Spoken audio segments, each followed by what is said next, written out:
The Play-Doh Sweet Shop Candy Cyclone from Hasbro. Now kids can make believe they are running their own candy shop, cranking, rolling, and stamping tons of colorful pretend candy treats.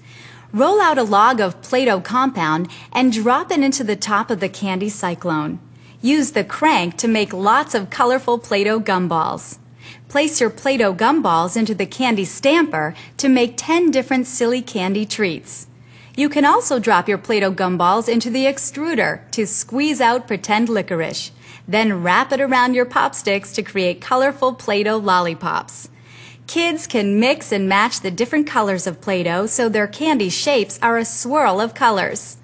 The Play-Doh Candy Cyclone is for kids aged 3 and up and comes with crank and stamper, extruder, plastic knife, 2 dishes, 4 pop sticks, and 4 cans of Play-Doh modeling compound.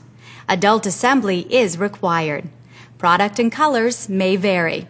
The Play-Doh Sweet Shop Candy Cyclone from Hasbro.